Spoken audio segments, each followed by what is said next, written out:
Iran के हमले के बाद अब इजराइल जवाबी कार्रवाई की तैयारी में है। नेतन्याहू ने इसका इशारा भी कर दिया है और यहां तक कि इजराइल की तरफ से चेतावनी दी जा चुकी है कि ईरान गाजा और बेरूत का अंजाम देख ले।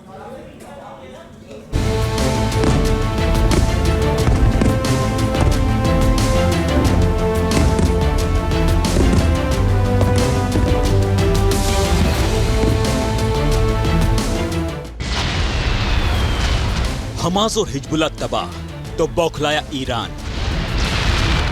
ईरान ने तेल अवीव पर दागी मिसाइल तो जंग का तीसरा मोर्चा खुला।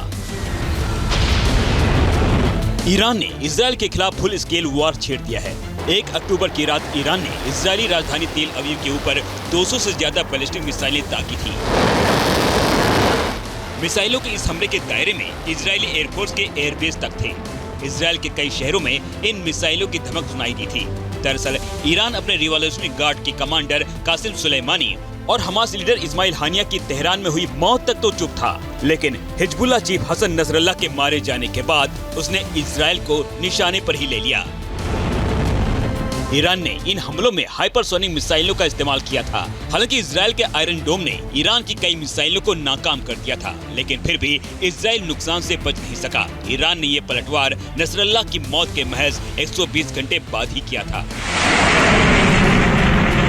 ईरान का हमला हमास और हिजबुल्लाह को कवर देने के लिहाज से हुआ था, लेकिन अब यही हमला मिडिल ईस्ट में हालात के और भी बेकाबू होने का सबब बन चुका है। मिडिल ईस्ट धधक रहा है।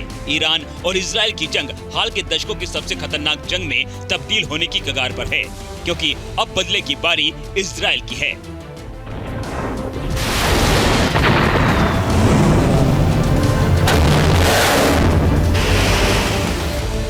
रक्षा विशेषज्ञ मानते हैं कि इजराइल जवाबी कार्रवाई के लिए वक्त इसलिए ले रहा है ताकि वो ईरान के परमाणु ठिकानों को हमले की जद में ले सके। विशेषज्ञ मानते हैं कि ईरान अपने न्यूक्लियर बम बनाने के अभियान को तेज कर सकता है। इस वक्त हिजबुल्लाह और हमास भी कमजोर पड़े हैं। ऐसे में इजराइल के पास मौका है कि वो ईरान के न्यूक्लियर फैसिलिटी सेंटर पर हमला बोलकर उसे तबाह कर दे।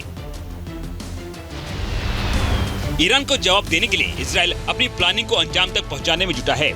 ईरानी हमलों का सामना करने वाले इजराइल के नेवातिव एयरबेस पहुंचे रक्षा मंत्री योव गैलेंट ने ऐलान कर दिया है कि हमले का बदला जरूर लिया जाएगा।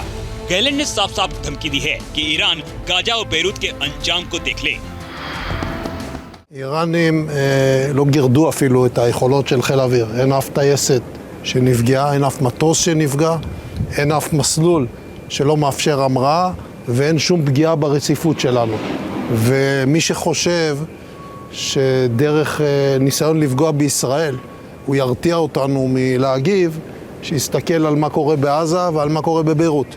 ואנחנו חזקים גם בהגנה וגם בהתקפה, ואנחנו נביא את זה לידי ביטוי בדרך שנבחר.